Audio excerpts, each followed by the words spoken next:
नमस्कार दोस्तों, स्वागत है आप सभी का गुरु घंटाल में। दोस्तों, इस वीडियो में हम क्यूरेटिव पिटीशन के बारे में जानेंगे कि क्यूरेटिव पिटीशन क्या होता है। क्यूरेटिव पिटीशन क्या है? क्यूरेटिव पिटीशन एक ऐसी लीगल रेमेडी है जो सुप्रीम कोर्ट के द्वारा दी जाती है। याद रखिएगा, ये एक तरह की लीगल रेमेडी है जो किसके द्वारा दी जाती है? सुप्रीम कोर्ट के द्वारा दी जाती है। जब कोई पर्सन या पार्टी को लगता है कि सुप्रीम कोर्ट के फाइनल जजमेंट में कुछ सीरियस इनजस्टिस या नेचुरल जस्टिस का वॉयलेशन हुआ है, ठीक।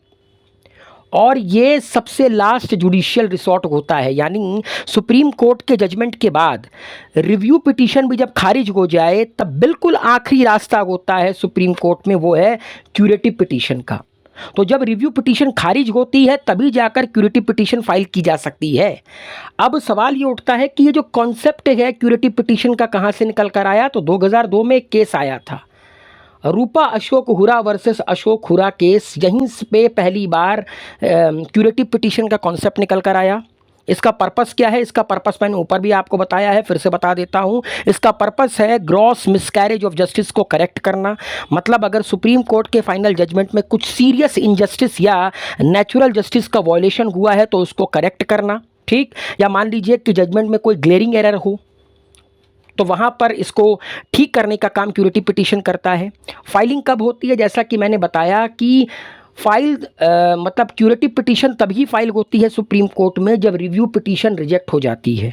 और इसको फाइल करने के लिए सीनियर एडवोकेट का सर्टिफिकेट और 3 सीनियर मोस्ट जजेस की परमिशन चाहिए होती है। ऐसा नहीं है कि रिव्यू पिटीशन खारिज हो गया, आपने तुरंत उठाकर क्यूरेटिव पिटीशन दायर कर दिया, नहीं।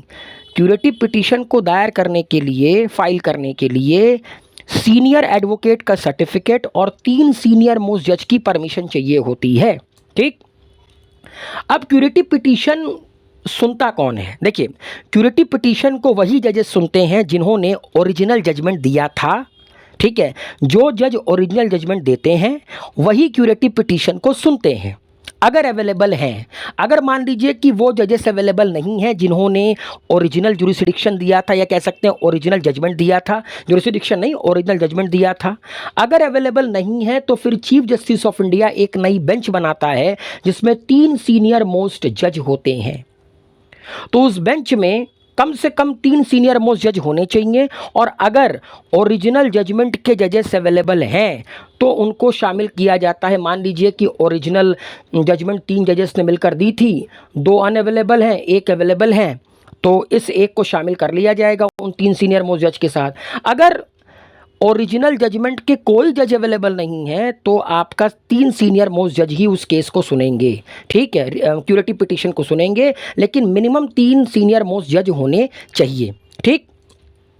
रेयरिटी, बहुत रेयर केस में इसको एक्सेप्ट किया जाता है, इस बात को याद रखिएगा। मोस्टली सुप्रीम कोर्ट में क्यूरेटिव पिटीशन रिजेक्ट हो जाती है, ओके।